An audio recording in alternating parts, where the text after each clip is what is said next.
Au cœur d'un village entouré de grands baobabs, vivait une femme nommée Zara. Elle portait toujours du rouge. Un rouge pur. Pas rouge sombre, pas rouge orangé, non. Un rouge intense, presque incandescent. Les villageois croyaient qu'elle était veuve, car elle ne souriait jamais. On disait que Zara était arrivée un soir, qu'elle avait fait le tour du village, puis qu'elle avait acheté un très grand terrain. Et en 6 mois, elle avait construit la plus grande maison du village, avec des portes argentées et des fenêtres qui brillaient la nuit. Zara possédait la maison la plus impressionnante du village. Sa richesse fascinait. Son silence inquiétait. Mais ce que personne ne savait, c'est que le mari de Zara, Adel, que tout le monde croyait mort, vivait toujours dans la même maison qu'elle, dans une pièce secrète. C'était sa machine éternelle à produire de l'argent. Tous les jours, Adel restait enfermé dans cette pièce, invisible, silencieux. Une fois par mois, Zara le faisait sortir dans la cour pour qu'il prenne un peu l'air sous la lune. Puis elle le ramenait à l'intérieur et refermait la porte. Dans ce village forestier, les femmes étaient courageuses et infatigables. Elles travaillaient du matin au soir. Elles portaient des charges, allaient au fleuve, cultivaient les champs. Les hommes, eux, étaient terriblement paresseux. Ils passaient leur journée allongés dehors à bavarder, rire, boire du vin de palme et critiquer. Même quand ils accompagnaient les femmes au champ, ils dormaient sous les arbres pendant que les femmes faisaient tout. Cette tradition durait depuis des années. Les femmes n'étaient pas heureuses, mais elles n'avaient pas le choix. Même avec des bébés qui pleuraient sur le dos, elles travaillaient toute la journée, puis rentraient cuisiner pour leur mari. Les hommes mangeaient, buvaient et riaient fort. Sans nous, les femmes ne sont rien. Bien sûr, comment elles feraient des enfants sans nous? Et cette Zara-là, elle est belle, hein? Mais elle doit se sentir seule. Qu'elle vienne épouser l'un de nous, non? Ou tous ensemble. Moi, je veux bien partager. Tant qu'elle me nourrit, elle peut me garder comme trophée.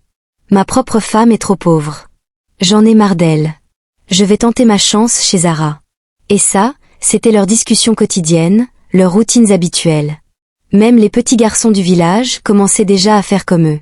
On leur apprenait à s'asseoir, attendre, pendant qu'on apprenait à leur sœur à souffrir. Zara observait tout. Elle regardait les hommes rire. Elle regardait les femmes pleurer. Elle regardait les garçons apprendre la paresse. Et un jour, elle décida de se montrer. Elle alla au marché dans son grand boubou rouge. Elle marcha tête haute. Elle dépensa sans compter. Elle acheta des étals entiers de tomates, de poissons. Elle donna des billets à tous les vendeurs. Elle offrit de l'huile, du savon, des paniers de vivres. Tout le monde la regardait. Les femmes commencèrent à chuchoter. D'où elle tire tout cet argent? Nous, on se bat tous les jours pour nourrir nos enfants, et elle dépense comme une princesse.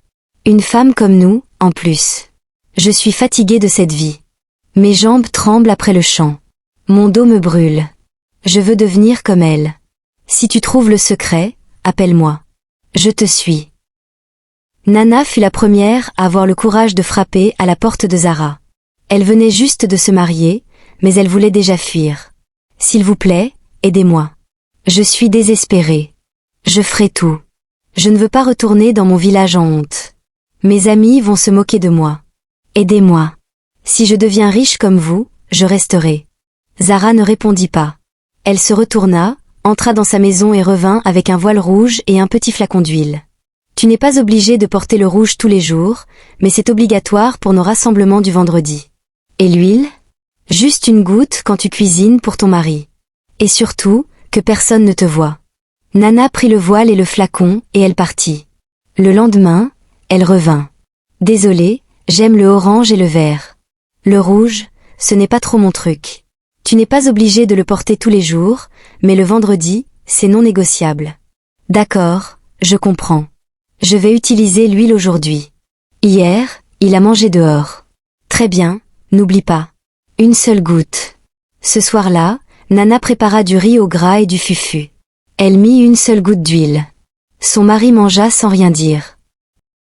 Puis, il lui demanda de lui apporter de l'eau. Quand elle revint, il était par terre en train de vomir des billets neufs.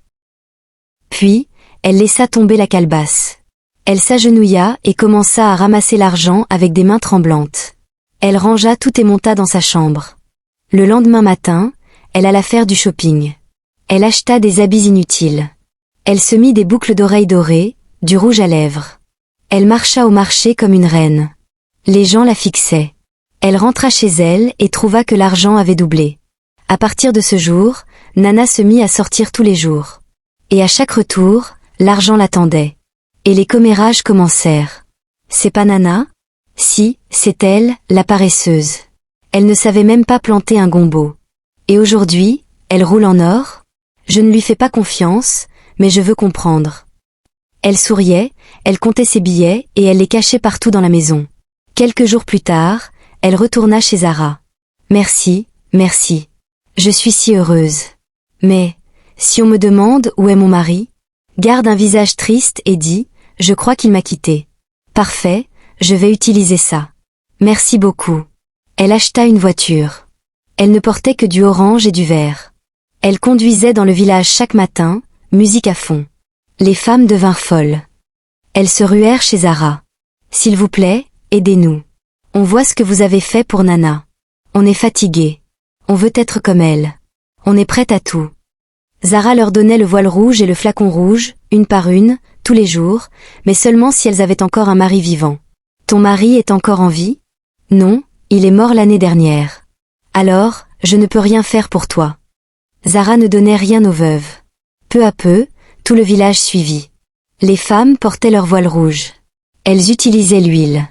Leurs maris vomissaient de l'argent et disparaissaient. Chaque vendredi, les femmes se retrouvaient dans la cour de Zara. Elles mangeaient.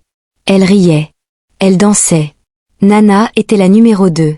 Elle dirigeait quand Zara montait faire ses incantations. Parfois, Zara les faisait entrer dans la pièce secrète. Elle leur montrait Adèle, toujours vivante, mais plus tout à fait humaine. Le cercle des voiles rouges grandissait et les hommes disparaissaient. Le village entra en panique. Qu'est-ce qui se passe? Toutes nos femmes deviennent riches. Nos frères disparaissent. J'ai peur. Je vais commencer à balayer la cour et à faire la cuisine. Moi, je prie que ma femme reste pauvre. Je vais me cacher dans un autre village. Même si je n'ai rien fait, je vais lui demander pardon. Mais c'était trop tard. Les femmes construisirent des maisons, achetèrent des voitures, organisèrent des fêtes chaque semaine. Le petit village devint une mini-ville. Certains hommes s'enfuirent, d'autres restèrent. Certains firent des incantations. Zara les brisa toutes.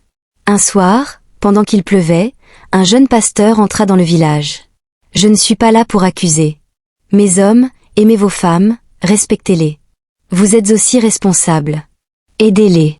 Et doucement, des hommes réapparurent, poussiéreux, fatigués, en larmes. Il les accueillit, les bénit et leur demanda de se repentir. Certaines femmes pleurèrent, d'autres rendirent leur voile. Elles reprirent là où elles cuisinèrent.